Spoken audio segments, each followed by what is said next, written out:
transparência. Reconhecer tuas fraquezas, confessar os teus pecados, se arrepender. Tem uma coisa que nós ensinamos muito aqui na casa: pecado tem nome. A única forma do diabo manter governo sobre tua casa, sobre tuas finanças, sobre tua família, é quando você tem pecados que não estão sendo confessados. Nessa casa nós ensinamos as pessoas a lidar com o pecado. Todos pecam. Romanos fala que todos pecaram e todos foram destituídos da glória de Deus. Não há nenhuma pessoa que não peque. Há pessoas que não têm consciência de pecado, mas todas pecam. E os nossos pecados, nós temos que aprender a lidar com o pecado. Como lidamos com o pecado? Através de arrependimento e confissão, e também através de conversão, deixando o pecado. A Bíblia diz então que quando eu entro diante da sua presença, eu preciso aprender a manter firme as minhas confissões. Por quê? Porque eu tenho um sumo sacerdote que se compadece de mim. Diga comigo, eu tenho um sumo sacerdote que se compadece de mim e que em tudo foi tentado, mas não pecou. Abra comigo a sua Bíblia em Hebreus capítulo 4, versículo 14. Nós vamos aprender hoje um pouco sobre misericórdia e graça, e vamos aprender um pouco sobre como nos conectarmos ao relógio de Deus, ao tempo de Deus, ao kairos de Deus. Hebreus 4,14 diz assim: tendo, pois, Jesus, o Filho de Deus, como grande sumo sacerdote, que penetrou nos céus, conservemos firmes a nossa confissão. Porque não temos um sumo sacerdote que não possa compadecer-se das nossas fraquezas, não possa se sentir e não possa ter compaixão, não possa ter empatia. Toda vez que você entra diante da presença de Deus, você tem um sumo sacerdote que ele tem compaixão, ele tem empatia pelas tuas fraquezas, porque em tudo ele foi tentado, em todas as coisas, a nossa semelhança, mas sem pecado. Como é importante você saber que Jesus, teu sumo sacerdote, ele tem empatia pela tua fraqueza, compaixão. Às vezes você vai falar para alguém uma dificuldade que você está passando e a pessoa diz: isso é bobagem. Ela não sente isso como uma fraqueza. Mas a Bíblia diz que o nosso sumo sacerdote, ele tem compaixão. Ele sente nossas fraquezas. Ele não está insensível ao quão fraco você ou eu sou. Por isso que toda vez que eu me disponho a abrir a minha vida numa posição de arrependimento e confissão, Ele se compadece. Por isso eu preciso entender que para mim entrar diante da presença dEle, eu preciso manter a minha confissão firme. Uma das grandes armas que Satanás usa contra as pessoas é as pessoas ocultarem os seus pecados. Toda pessoa que oculta pecado, ela legaliza o governo de Satanás sobre sua vida. Por isso que precisamos aprender a termos uma posição de arrependimento, confissão, sabendo que o nosso sumo sacerdote se compadece, porque ele foi tentado à nossa semelhança, ou seja, todas as coisas que eu e você passamos, dificuldades que enfrentamos, ele também as enfrentou. E sabe quando uma pessoa tem empatia conosco? Quando ela já passou por aquilo. Por exemplo, se você já teve algum momento da tua vida dificuldade financeira e passou fome, quando você vê uma pessoa mendigando e passando fome, você sente empatia, você sente a mesma coisa que ela. Então você se move e se comove com aquela pessoa. Então você procura ajudar. Assim é quando nós temos alguma tragédia, perdemos alguém que nós amamos. Também nós, quando outra pessoa perde, nós sentimos a empatia por ela e procuramos ser pessoas que vão e consolam e ajudam. O que significa isso? Significa que Jesus passou por todas as nossas dificuldades, mas em tudo Ele foi aprovado. Então Ele passou e venceu. E Ele olha para você quando você chega e começa a falar as tuas dificuldades para Ele. E Ele toma essas dificuldades e Ele te dá graça para vencê-las. A primeira coisa importante é confissão. Lidamos com o pecado sendo confidentes, confessando. Agora, esse não é o ponto, porque isso eu falei no culto anterior. Depois você chega em casa e assiste o culto das 18. Senão eu vou repetir. E quem assistiu das 18 vai ter que assistir o das 20. Não vai poder ficar parado, senão não vai pegar só um pedaço da palavra. Agora, veja o que ele continua dizendo. Versículo 16. Acheguemo-nos, portanto, confiadamente. Qual é a base que me leva a entrar diante da presença de Deus? É saber que mesmo sendo fraco, eu posso buscar a Deus. Todos que estamos aqui podemos buscar a Deus. Todos que nos assistem em casa, todos que vão nos assistir, seja aqui no Brasil ou fora do Brasil, podem buscar a Deus a qualquer instante, a qualquer minuto. Podemos buscar a Deus. Por quê? Porque temos um sumo sacerdote que preparou o caminho, que abriu a porta. A Bíblia fala que o Senhor Jesus, Ele penetrou nos céus e entregou-se a si mesmo como oferta de propiciação pelos nossos pecados. E sabemos que o nosso sumo sacerdote, ele se compadece pelas nossas fraquezas, porque em tudo ele foi tentado, mas foi aprovado. Então nós podemos saber que temos o direito de entrar. Como entramos? Número 1, confissão. A confissão me autoriza a entrar diante da sua presença. Agora, qual deve ser o meu comportamento? A Bíblia diz: entrai confiadamente, acheguem-se confiadamente. Essa palavra no grego significa: acheguem-se audaciosamente, acheguem-se sem medo, sem vergonha, acheguem-se com ousadia. Então, se a minha atitude é de confissão, a minha postura é de ousadia, audácia. Muitas pessoas, elas chegam-se diante do Senhor, e porque a vida delas é uma vida completamente desordenada, elas chegam timidamente. Por quê? Porque Satanás ainda está acusando.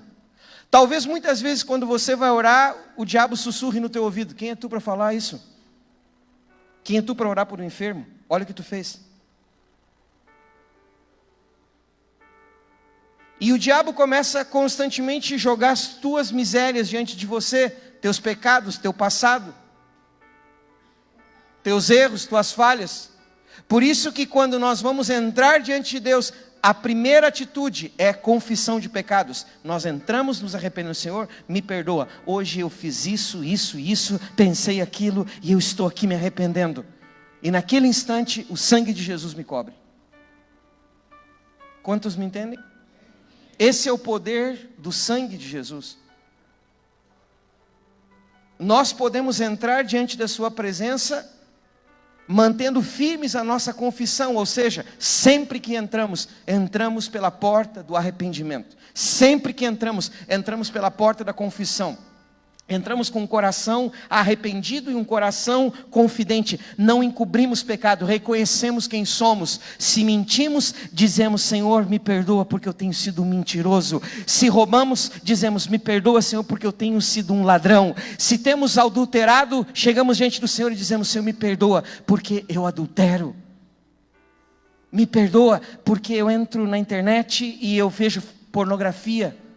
Me perdoa pela minha impureza sexual. Me perdoa porque eu sou arrogante. Me perdoa porque eu sou orgulhoso. Me perdoa porque eu sou uma pessoa que falo mal dos meus irmãos. Diga ai. Temos que entrar com a atitude correta. Qual atitude? Confissão. Precisamos entrar.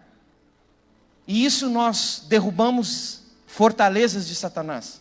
O poder da confissão destrói com fortalezas do diabo.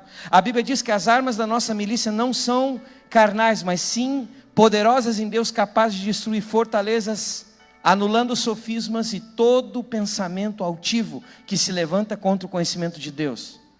O que significa que uma das armas poderosas que eu tenho chama-se confissão. Quando você confessa, Satanás perdeu, bateu no tatame. Já deu para ele. Por isso que o diabo faz de tudo para que você não se apresente. Por quê? Porque toda vez que você se apresenta para Deus, uma coisa é indispensável: que você reconheça teus erros. Quando Adão se esconde, Adão sabia que se ele fosse à presença, ele seria exposto, a vida dele seria exposta.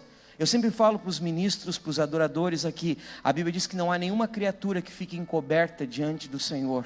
O Senhor descobre todas as coisas. Não há ninguém, não há apóstolo, profeta, evangelista, pastor ou mestre, não há querubim, vice-deus, não há nenhum serafim que fique encoberto. Todos, quando chegam diante dele, têm que se despir. E as nossas misérias, fracassos, derrotas e pecados se expõem. Por isso que é indispensável para aquele que se aproxima de Deus, que mantenha sua confissão firme. Confesse. Já chega, sabe? Já chega pedindo, Senhor. Agora, se a minha atitude é de confissão, a minha postura deve ser de ousadia. Parece uma coisa um pouco antagônica.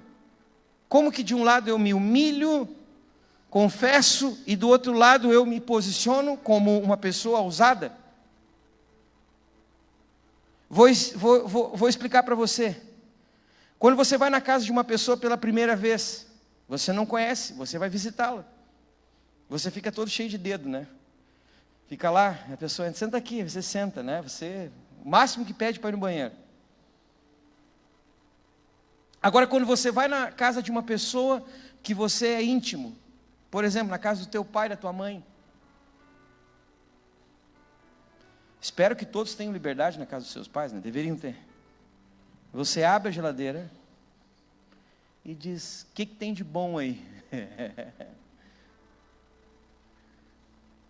Posso comer esse doce aqui? Claro, come isso aí, rapaz, de uma vez, a mãe fez para ti mesmo. Lá em casa no domingo, eu sou o bebê da mãe. Se vocês não desfrutam disso, o problema é de vocês, eu desfruto. A minha irmã dá risada, porque a minha mãe cuida de mim no domingo, meio-dia. Ela prepara o que eu gosto. Ela cuida de mim porque ela é minha mãe. Eu não tenho nenhuma reserva com ela. Quando eu entro na casa da minha mãe, eu não entro com medo. Eu não entro com vergonha. Eu não entro pensando que a minha mãe vai me recriminar. Eu entro com uma atitude de ousadia, confiança. Eu sei quem os meus pais são e eu sei quem eu sou para eles. Então eu entro diante deles com confiança. Eu não entro como um escravo, eu entro como um herdeiro. Se eu tenho que ter uma atitude de confissão, eu tenho que ter uma postura de filho e de herdeiro. Eu entro diante do trono da graça audaciosamente, confiadamente. Eu entro me sentindo o filho que eu sou de Deus. Eu não entro me sentindo o pior pecador. Sabe por quê? Porque eu já dei a minha confissão, eu já dei o meu arrependimento, e eu sei que por meio da confissão e do meu arrependimento, o sangue de Jesus me autoriza a ser filho. E agora eu entro como o quê? Como filho.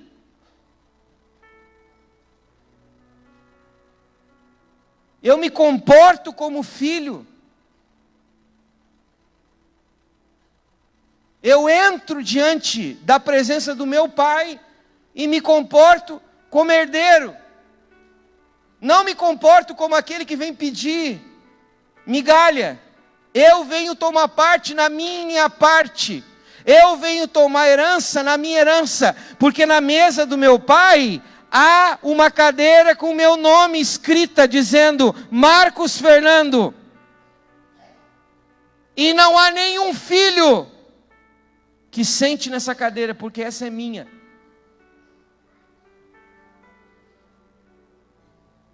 Diga para o teu irmão, tem uma cadeira com teu nome também.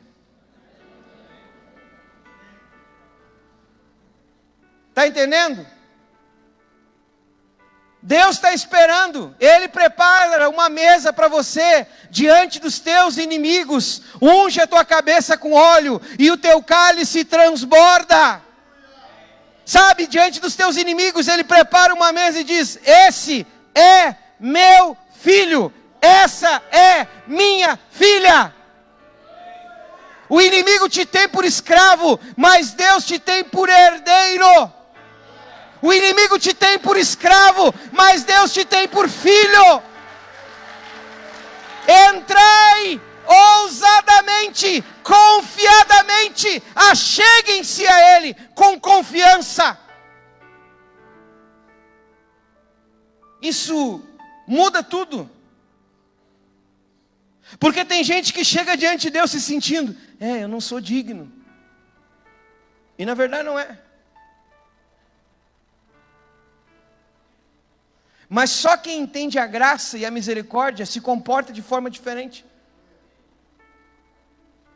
Entrai confiadamente, acheguem-se confiadamente, junto ao trono da sua graça, a fim de recebermos misericórdia. E aí Ele te estaciona no primeiro nível, que é a tua porção. Ele diz, entra com confiança, achega-te confiadamente, com muita confiança, diante do trono da graça, a fim de que tu receba misericórdia. Olha que interessante, ele diz que a misericórdia eu tenho que recebê-la. A palavra receber é tomar posse, apropriar-me. Eu só posso tomar posse e me apropriar de algo que daquilo que já foi feito. E ele começa a te ensinar uma coisa. Diante da minha presença tem para ti Jó, tem para ti Jander, tem para ti Yuri, Iudi. Misericórdia. Já está. Há um depósito de misericórdia te esperando. Em outras palavras, ele está dizendo, eu já te perdoei. Sabe, graça e misericórdia se confundem, mas são coisas diferentes. Se você não aprender a receber misericórdia, nunca você vai desfrutar da graça. Porque a misericórdia inclui o que você fez de errado. Misericórdia é a absolvição dos teus erros. Misericórdia é quando o Senhor te perdoa pelo que você fez. Deus é justo. Quantos creem que Deus é justo? E você sabe o que a justiça de Deus diz? Que aquilo que você planta, você colhe. A justiça de Deus diz que quando você obedece, Deus te abençoa. A justiça de Deus diz que quando você é correto, a tua retidão traz para ti recompensa. Mas a justiça de Deus também diz o quê? Que quando você procede erroneamente, o que te aguarda é a morte.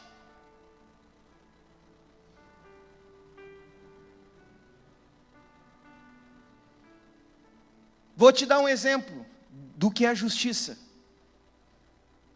O camarada chega 8 horas da manhã em ponto, bate o cartão dele. Quando dá meio-dia, ele bate o cartão dele. 1h30, ele bate de novo. E no fim da tarde, no horário de saída, ele bate o cartão. Esse funcionário é um ótimo funcionário ou ele é um funcionário justo? Justo. Aí quando o funcionário chega diante do patrão e diz: não, mas eu chego sempre no horário, eu mereço um aumento. Ele merece um aumento? Porque ele está cumprindo o que o contrato diz? Não. A justiça diz que não. A justiça diz que ele deve cumprir. E porque ele cumpre, ele ganha o seu salário. Então ele não, o patrão dele é bom porque paga o salário em dia? Não, o patrão dele tem o dever de pagar. E a justiça diz que ele tem que pagar pelo serviço. Agora, quando esse funcionário falta, chega atrasado, todo dia, em vez de bater cartão às 8, fala Deus, bate 8h15, 8h20, e diz que é filho de Deus, aleluia. Testemunho zero. Eu estava na obra, na intercessão, na adoração, não sei lá do que. Não justifique os teus erros com os teus acertos. Chegou lá na semana, não cumpriu o horário, não chegou no horário, faltou. E no final do mês o patrão dele chegou e descontou dele. Pegou o cartão ponto e descontou todos os horários e dias que ele faltou. E pagou para ele todos os dias em que ele fez hora extra. Esse patrão foi justo ou injusto? Justo. Porque o patrão aplicou o quê? O que ele merece. Pois Deus é justo. E aí começa o problema. Ele vem e pela palavra dele ele tem que te dar o que tu merece. E às vezes quando bate a tua conta, tu está devendo para ele.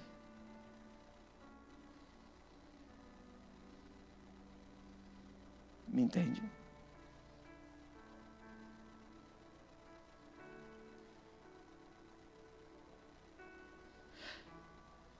Diante do trono dele, existe um depósito chamado misericórdia, que foi por meio do sangue do Cordeiro. Quando as tuas contas não batem, e o que você merecia era ser penalizado, você encontra de Deus uma coisa chamada misericórdia. Sabe o que a misericórdia faz? Faz você não receber o que você merece. O mal que você merecia. Quantos me entendem? A misericórdia te perdoa. Nenhum de nós mereceríamos estar aqui hoje. Eu não sei se tem algum judeu aqui, filho de mãe, por parte de mãe, mas nenhum de nós aqui, que eu saiba aqui na igreja hoje, pode ser que eu esteja enganado, é judeu. Nenhum de nós merece a herança. Nenhum de nós somos oliveira brava. Nós fomos enxertados. A salvação chegou a nós por meio da misericórdia de Deus. E nós temos que entrar diante da sua presença e entendermos que o Senhor trata a mim e a você baseado numa parte da lei dele, que é a misericórdia. E sabe o que ele faz? Ele diz: eu uso misericórdia contigo porque alguém morreu por você, alguém pagou os teus pecados, alguém creditou na tua conta um pagamento.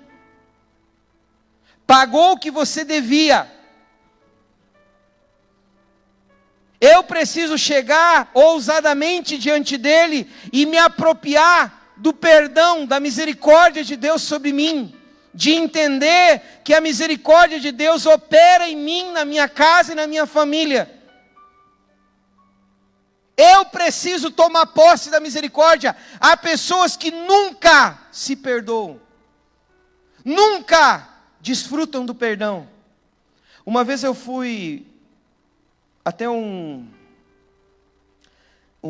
mecânico. Eu tinha um carro, meu carro estava com problema na parte de injeção eletrônica. E aí eu fui lá e o mecânico era de uma outra confissão religiosa. E ele não acreditava em perdão e nem em graça. Ele acreditava que aqui você fez, aqui você paga, e que se você não tem tempo para pagar aqui em vida, você tem que reencarnar e continuar pagando na próxima vida. Tem gente que, segundo essa tese, já nasce endividado, porque já traz uns 3 ou 4 karma no lombo.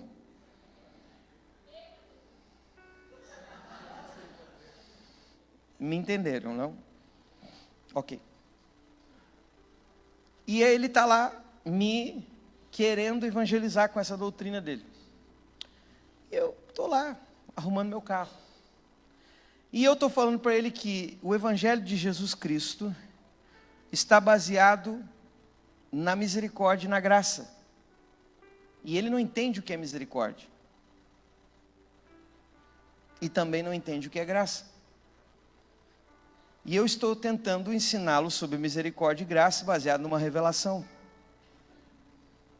E ele diz, a gente tem o que a gente merece. Ele estava baseado na justiça dele. E no final de nós estarmos ali conversando, a conversa foi tão boa entre eu e ele, que ele chegou e disse assim para mim, eu perguntei quanto que é, e ele falou, não é nada, eu não vou te cobrar. E eu falei, puxa, muito obrigado. Quando ele disse, não vai me cobrar, e eu agradeci, eu disse para ele, isso é misericórdia. E ele, hã?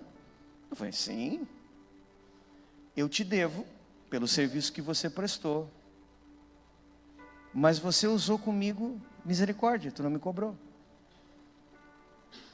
Aí ele ficou me olhando, porque eu botei ele em xeque, mas isso não foi nada. Eu abri a carteira, puxei uma nota e dei para ele. Aí ele olhou para mim e disse, o que é isso? Eu falei, isso é graça.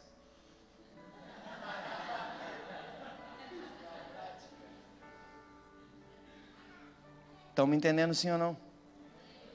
Aí ele disse, não, vai que eu mereci. Eu digo, não, tu mereceu cobrar pelo teu serviço. E tu abriu mão.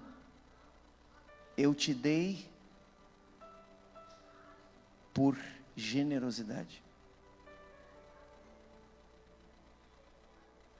A misericórdia de Deus te livra de você pagar o que você está devendo. A misericórdia de Deus te liberta das tuas dívidas. Ainda bem que tem alguém que vai receber libertação financeira aqui.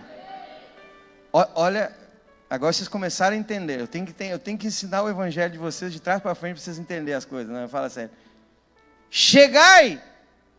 Achegai-vos confiadamente. Eu tenho que chegar entendendo. Aqui diante do meu Pai tem dívidas pagas.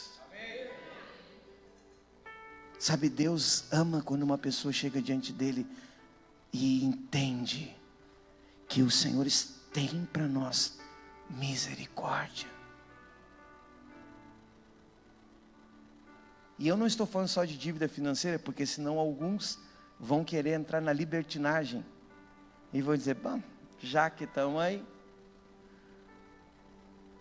vamos aproveitar e torrar. Deixa queimar. Não. Você vai se posicionar entendendo que esse perdão de tuas dívidas se amplifica em 3 dimensões. Número 1, dívidas espirituais. Ordenanças da lei que eram contra ti e que te amaldiçoavam. A misericórdia de Deus rompe com o poder da maldição sobre você, sobre tua casa, sobre tua família, sobre teus descendentes. Número 2, misericórdia é quitação de dívidas emocionais. Perdoa-nos, assim como nós temos perdoado a quem nos tem ofendido. Olha para o teu irmão e diga assim: o pagamento da tua misericórdia está atrelado à tua misericórdia. Se eu não sou misericordioso, essa conta não está disponível. Eu preciso aprender a perdoar pessoas. Eu preciso dizer: fulano não me deve mais. Sabe aquela mágoa? Sabe aquilo que você fez? Eu vou zerar a tua conta. Te perdoo. Porque tu não tem como me pagar.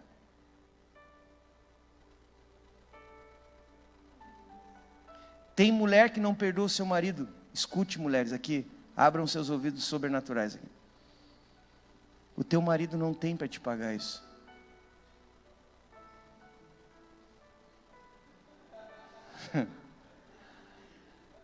Ele pisou tão feio na bola que nem que ele mude e vire um príncipe encantado, ele não vai te pagar. Você tem que perdoar ele. Mas e se esse cachorro sem vergonha fizer de novo, pastor? 70 vezes 7.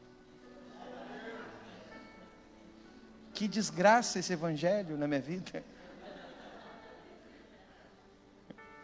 Aprenda a perdoar. Limpe, apague, rasgue a dívida. Dá uma cédula nova para a pessoa. Dá uma promissória em branco para ela. Deixa ela fazer dívidas novas contigo. Ah, não.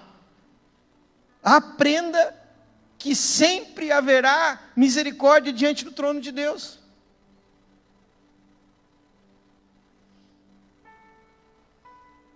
Se tem uma coisa que eu aprendi na minha vida, irmãos, é ser misericordioso. Deus me treina. E às vezes eu acho que eu já estou, sabe? E aí Deus permite uma coisa pior para mim, ter que perdoar.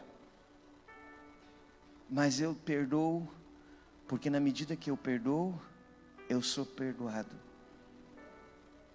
Entramos confiadamente e recebemos, tomamos posse da misericórdia. Vou fazer uma perguntinha para você. Você já foi misericordioso hoje? Já praticou misericórdia? Já perdoou alguém hoje?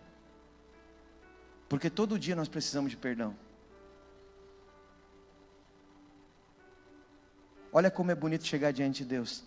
Primeiro, eu trato com pecado. Eu confesso. Depois eu trato com ofensa na minha vida. Eu entendo que esse depósito de misericórdia tem uma senha. E a senha é perdoar pessoas.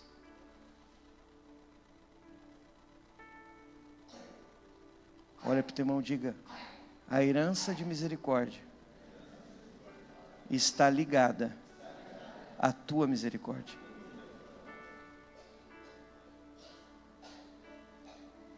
Perdoa-nos, assim como, está dizendo, na mesma medida que.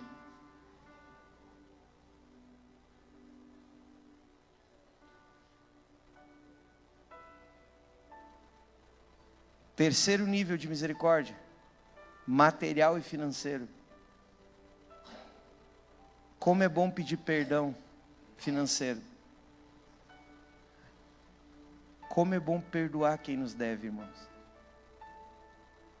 Ah, não, pastor. aquela dívida da Natura lá eu não vou perdoar, porque lá estava a minha comissão.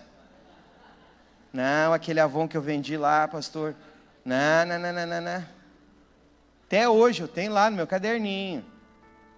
O irmão passa por mim na igreja cheirando a perfume, mas não foi o meu que ela comprou não. Porque eu não vendo mais para ela, porque eu vendi fiado, ela não pagou. Claro que eu sei que eu sou profeta e Deus me revela as coisas que acontecem na igreja.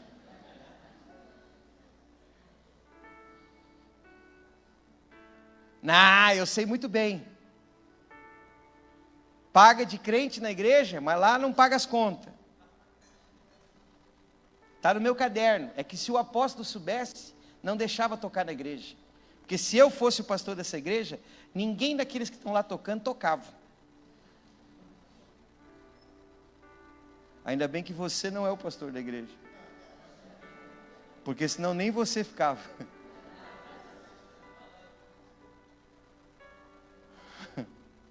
Porque a misericórdia é para todos. Um dia uma mulher que houve um caso de aborto na igreja, foi público, uma jovem sobrinha de uma irmã da igreja, acabou cometendo um aborto, e ela pegou a criança e pôs no rio. E isso foi um caso na cidade terrível, porque todo mundo começou a julgar. O Ministério Público abriu um processo contra a mãe. E quando eu cheguei de viagem na cidade, a tia dessa moça me ligou, disse: pastor, por favor, está uma vergonha para a nossa família, ninguém se aproxima da nossa família. E eu precisava que o pastor conversasse com ela, com a jovem. Ninguém conversa com ela, pastor. Eu falei: não, mas eu vou lá conversar. Tá, pastor. Fui lá na casa dela, da moça que havia abortado. Quando eu entrei na casa dela, assim, sentamos na sala. E aí, no meio da conversa, assim, eu falei: tudo bem contigo? Tudo bem. Pastor, tu soube o que aconteceu, né? Eu falei: fica tranquilo. Eu não vim aqui para te perguntar nada. Eu vim aqui orar por você e dizer que Jesus te ama. Quanto o que você fez, o que quer falar, Ela disse: eu queria falar, pastor. Eu gostaria de falar tudo o que aconteceu. Eu falei: então, bora lá, pode falar. Ela abriu o coração, chorou. Eu fiz só uma pergunta para ela no final: está arrependida? Ela começou a chorar. Eu falei: faria de novo? Falei: então recebe o amor de Deus e o perdão. Orei por ela, perdoei, falei: vamos para a igreja. Pastor, tenho vergonha de ir na igreja. Eu falei: eu sou o pastor da igreja e tu é minha convidada. Entra, porque se tiver que sentar do teu lado, eu vou sentar. Ela foi para a igreja, ela parecia alguém que tinha um vírus assim, que era contagioso. Ninguém sentava do lado dela. E eu peguei os mais chegados meus, falei: sentem com ela, conversem com ela, abracem ela. E um dia uma abençoada lá chegou para mim, no final do culto. Sabe que às vezes eu fico aqui, eu não consigo sair, né? Eu não consigo sair daqui porque sempre tem uma meia dúzia que me cerca. E essa chegou em mim assim: pastor, eu vim te fazer uma pergunta. E eu falei: pois não, irmã, pode fazer. Como é que o senhor tolera esse tipo de gente na igreja? E eu falei: que tipo, irmã? Esse tipo aí. E apontou para a moça. E eu olhei para ela e falei: com o mesmo amor e graça que eu tolero a senhora. Foi embora da igreja e nunca mais voltou. Eu fui sincero, verdadeiro. Falei o que Jesus falaria para ela. Claro que foi um direto, de esquerda, assim, pá! Aquela moça casou, teve um filho. Quando eu vou a Tapejara, eu sempre visito, passo, vejo a criança. Hoje já é um mocinho. E eu vi a misericórdia de Deus sobre ela. Nós temos que aprender que diante do trono de Deus existe um depósito de misericórdia me esperando, e eu posso desfrutar dele. Eu tenho que aprender a me apropriar da misericórdia de Deus. Eu tenho que aprender a perdoar pessoas. Eu não posso ser uma pessoa, sabe, como é feio na igreja, irmãos, pessoas ofendidas com os irmãos. O cara passa e vira a cara. Te excluí, te bloqueei. Não, pastor, é que tu não sabe o que me fez. Eu não sei. Deus sabe e Deus te perdoa. E você tem que aprender a ser misericordioso com as pessoas. Gente, se eu fosse dar bola para tudo que falam de mim, os meus filhos chegavam em casa chorando às vezes. Pai, lá na escola estão queimando os pastores, chamam os pastores tudo de ladrão, pai. Os professores vão lá e começam a falar mal dos pastores. Eu falei, eu disse assim para eles: tu conhece o pai? Claro. Eu sou isso? Não. Falei, eu tenho um advogado que me justifica. Uma vez uma professora pegou e começou a pegar pesado toda a aula. E o Betel ia para a aula dela e ela pegava pesado. E eu disse assim: filho, eu só vou orar por essa professora com o seguinte fato. Eu vou pedir para ela, para Deus ter misericórdia dela. Eu não lembro o que aconteceu com a filha, o filho dela, mas sofreu, acho que um acidente, parece. E sabe o que nós fizemos como igreja? Oramos pelo filho dela. Nunca mais ela tocou no assunto. Eu não estou aqui para me justificar, porque eu presto conta da minha vida e do que eu faço para Deus. E nem estou preocupado quando algumas pessoas postam ou falam coisas ao meu respeito. Sabe por quê? Porque eu tenho um fiel advogado que me defende. E eu fico de boa. Os meus erros eu reconheço. Eu os confesso e eu perdoo pessoas. E com isso eu desfruto da misericórdia de Deus. Me entendem? Sim ou não? Aprenda a tomar posse da misericórdia. Agarre a misericórdia. Aprenda a entrar na presença dele e tomar posse. Pastor, eu estou com a minha vida toda destruída, pastor. E eu sei que muita coisa das coisas que eu estou colhendo foi fruto daquilo que eu fiz de errado no passado. Verdade. E a Bíblia é clara. Não se engane o homem. De Deus não se zomba. O que o homem semear, certamente ele colherá. Mas eu quero dizer para você, quando você entra diante da presença de Deus, existe um acesso para você de misericórdia, e você pode entrar reconhecendo os teus pecados, pedindo perdão a Deus por tudo que você fez de errado, e quando você toma perdão dele, receba misericórdia.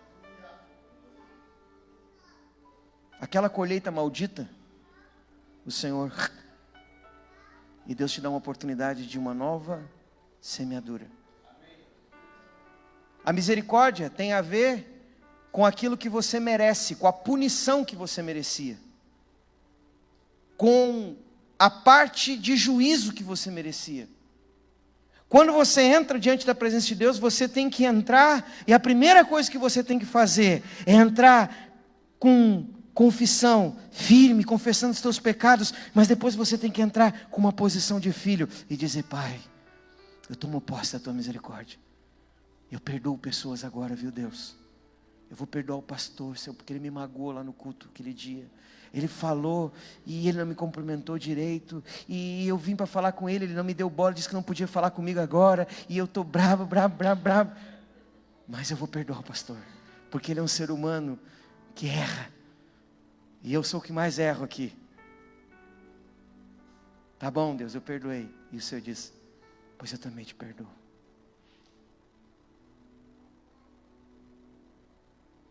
Claro que tem uns que a gente, né? Eu vou perdoar. Mas vai, dói aqui, tá? Eu estou abrindo mão disso aqui. Nós aprendemos nessa casa a lidar com os nossos pecados e aprendemos a lidar com as ofensas. Perdoa teu pai, cara, tua mãe. Perdoa tua mulher, teu marido.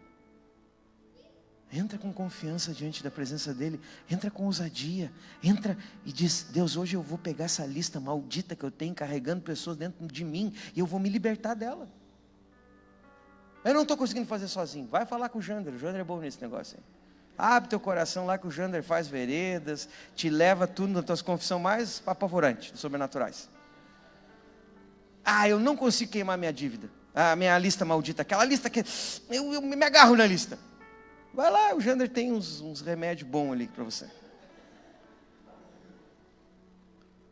Mas você tem que aprender a tomar posse da misericórdia. Ninguém vive diante de Deus sem misericórdia, irmãos. Não fica pagando de justo, porque a tua justiça vai te levar à ruína. Se você fosse tão bonzão, você morria no lugar de Jesus. Tem uns que são super crentes. Não, porque eu não faço os pecados que esses aí pecam na igreja. Cuidado, que o teu tetinho é de vidro, amor. Amanhã depois você erra, e na medida que você julgava, vai ser a medida que Deus vai te julgar.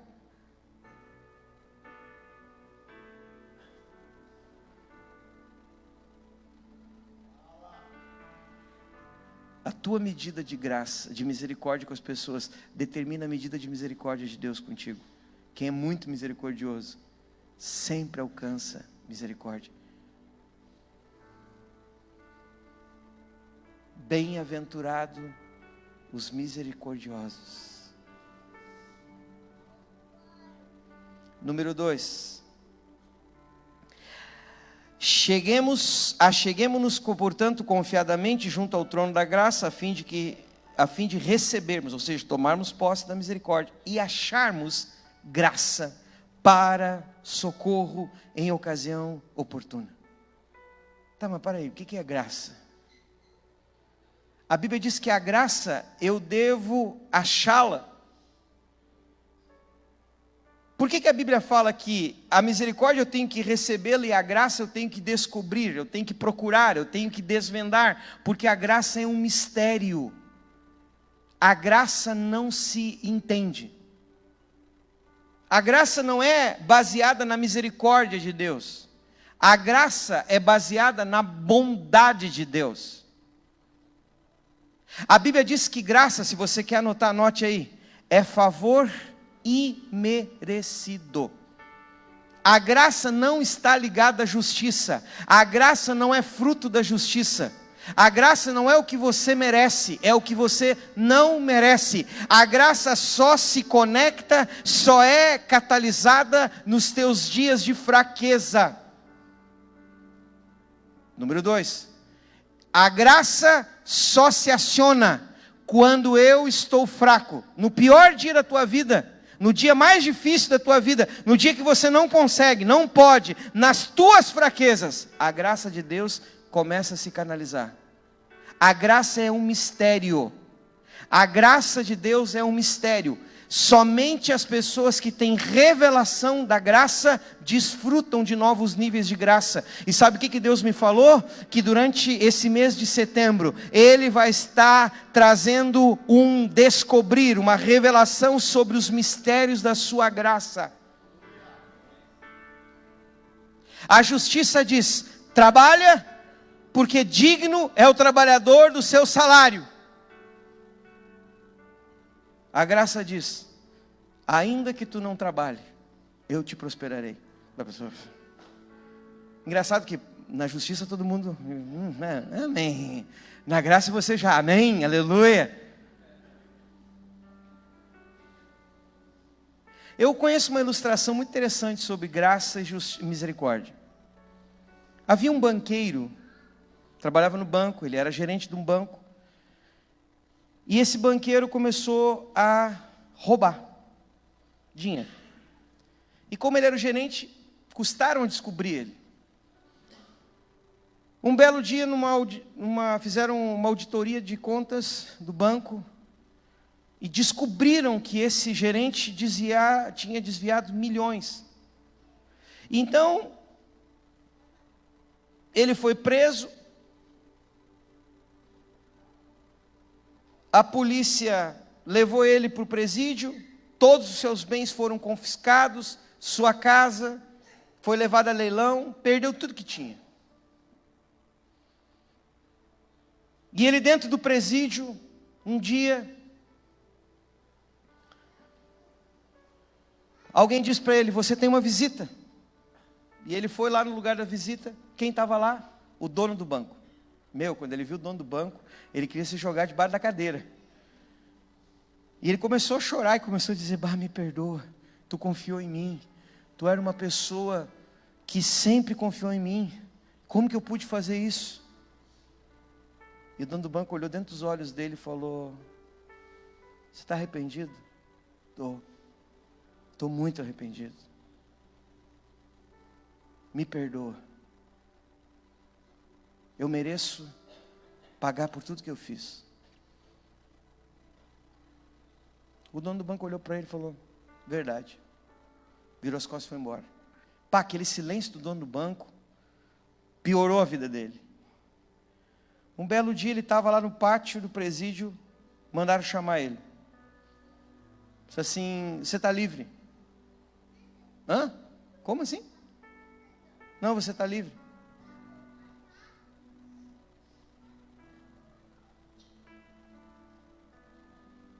Ele foi para casa.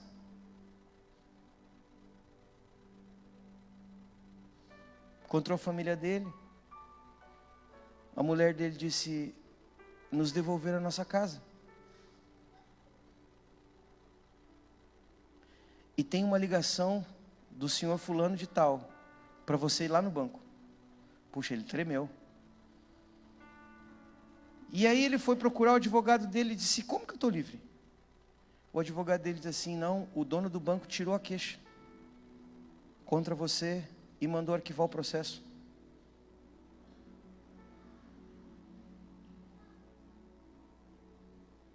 E aí ele foi diante do dono do banco, tremendo, e disse assim, o dono olhou para ele e falou: tu estás perdoado. Eu te perdoo por ter me roubado. E o dono do banco falou aquilo, e ele falou: sim, mas eu merecia perder tudo que eu tinha. Eu merecia perder a minha casa. Eu merecia ficar preso. Ele falou: sim, mas eu estou usando contigo misericórdia.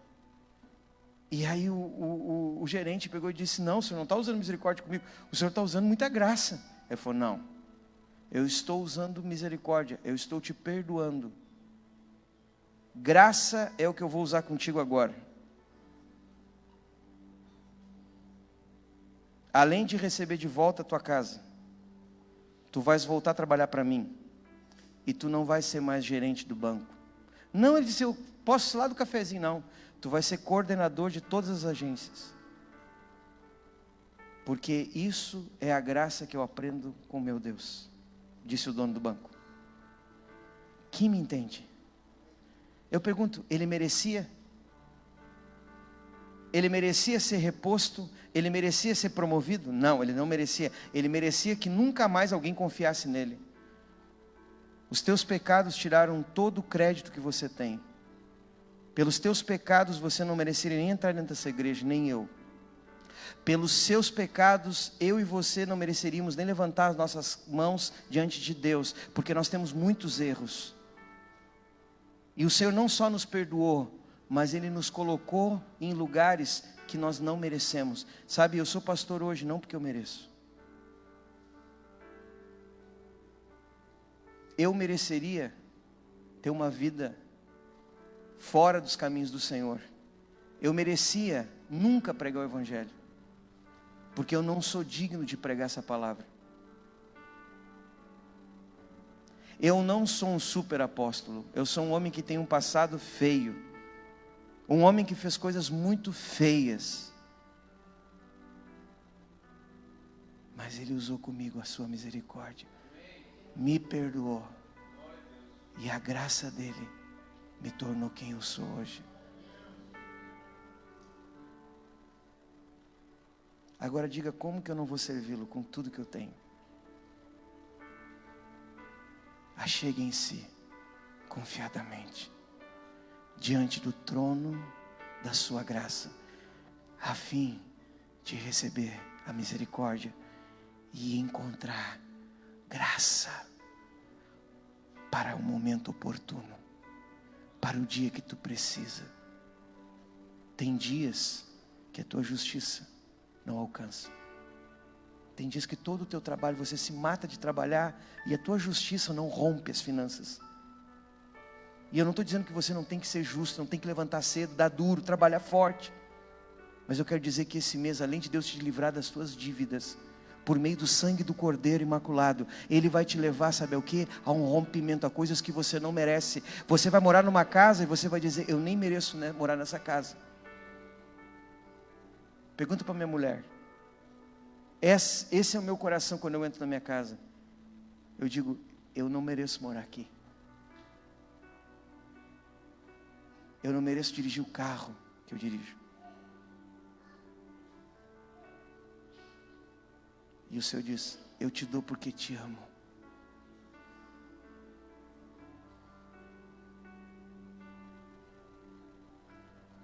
Sinto forte uma transferência de graça aqui. Que tal nós começarmos a adorá-lo? Por um instante. Segue nessa mesma, vai. Adora, Japa. Você que está aí, a unção está sobre ti. Tu é o meu japonês preferido do teclado. Não, se acomode. Qualquer currículo tem que passar por mim. Os que eu deferir eu mando para o Marcos. Né, Marcos? Aí vai ter que passar por 2 crivos aqui. Quanto mais excelente, mais difícil.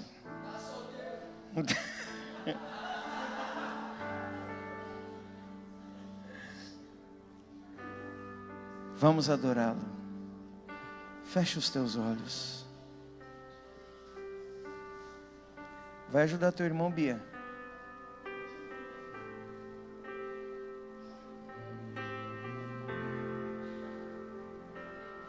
Eu não sei como você tem se comportado, mas se você tem algum pecado, peça perdão a Deus. Eu sei que a sua graça é pra mim.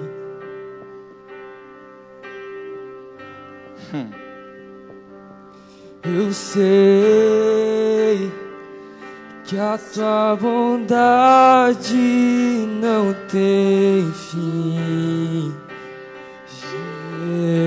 Jesus. Eu sei que a sua graça é pra mim. Essa é uma temporada em que o céu está se abrindo a teu favor. Eu sei. Jesus pagou o preço que a sua bondade pelos teus pecados, não tem fim, mas é a graça de Deus que te salva. Jesus. E esse poder sobrenatural está à tua disposição. Precisa ser descoberto. Que a sua e a minha oração é que Deus abra o teu entendimento e te revele que não é por merecimento que Ele te acrescenta na vida. Eu sei. Não é porque você merece essa empresa. Não é porque você merece esse carro. É porque Ele é bom e Ele dá. Ele é gracioso. Ele tem tesouros de graça. E eu sei. Riquete escola. Que a sua graça é um mistério. É um mistério que precisa ser desvendado. Eu sei que a sua bondade não tem. Vamos adorar Ele. Essa graça está disponível. Eu sei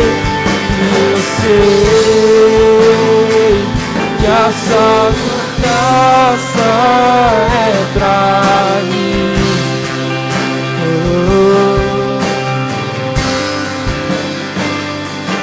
Eu sei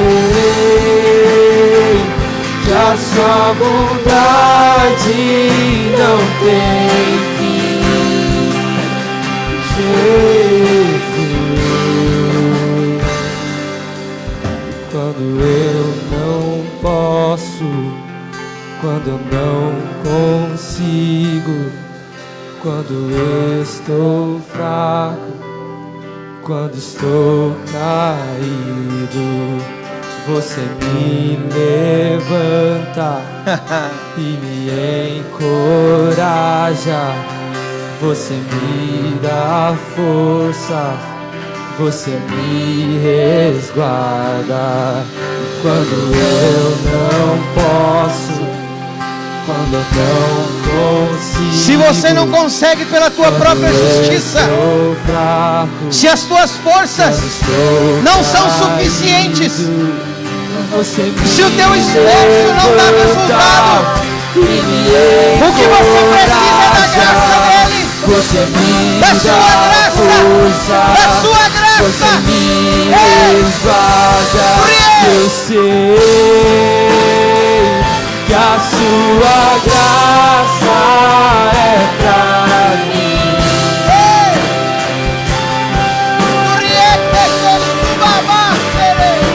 Eu sei que a sua bondade não tem fim, Jesus. Eu sei que a sua graça é pra mim.